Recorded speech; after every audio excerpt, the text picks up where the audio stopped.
My name is Professor Carly Fertleman, previously known as Dr. Caroline Fertleman, and really quite a long time ago I was instrumental in helping set off the process for the single national paediatric undergraduate curriculum.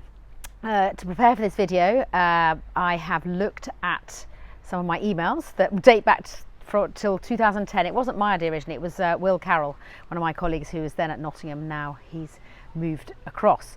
And he and I both felt we were involved with PEDSIC, which is the Paediatric Educators Special Interest Group, which was part of the college. And we felt that increasingly paediatrics was being whittled away as the number of weeks that students were being taught, and that would have an impact on how we would attract people into paediatrics later on.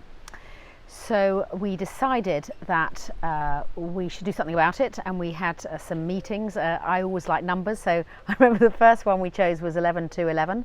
So we started discussing this at the end of 2010, and 2011 we were holding conferences, meetings to try and gauge interest and start asking at least all the heads of the medical schools, or the paediatric heads of the medical schools that we knew, what they felt about it, how many weeks they were doing, and how many weeks they felt they should be doing. I went to see the then president of the Royal College of Paediatrics and Child Health, Terence Stevenson, and he said he thought it was a good idea. He told me as a personal note that I'd talk too much and I should talk less, but I had to prove it. So we spent time going around gathering information and did that for the next few years. And then Hannah Jacob came along, wanted to do an academic clinical fellowship, and that's when it really took off. Both I was her supervisor in London because she was a London trainee, and Will also was advising her, and that's what she did her academic project on. And using the Delphi process, which I'm sure she'll tell you more about, she gathered huge amounts of information so that we could work out what should go into this undergraduate curriculum.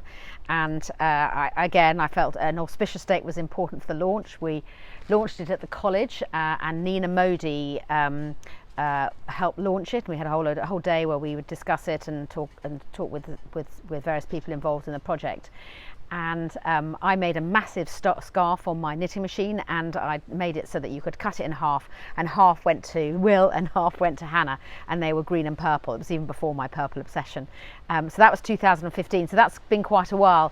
And at the time, and whilst we were getting it together, we really wanted ratification and backing from the General Medical Council, which we did get, and that's in their literature.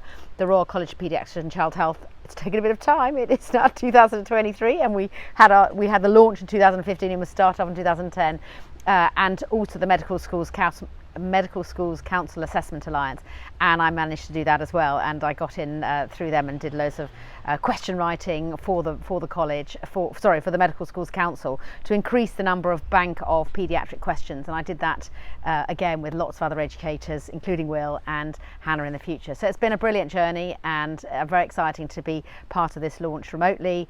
I've moved to Israel, where I'm now living. I'm currently in the garden in Sherborne. This is not Israel. And I've got a very cool package where I only work 40% for the NHS, all in the summer when it's too hot in Israel and everybody in England wants to go away. So that's just to encourage people to think about retiring or semi-retiring in a different way. Anyway, good luck to everyone, and thank you.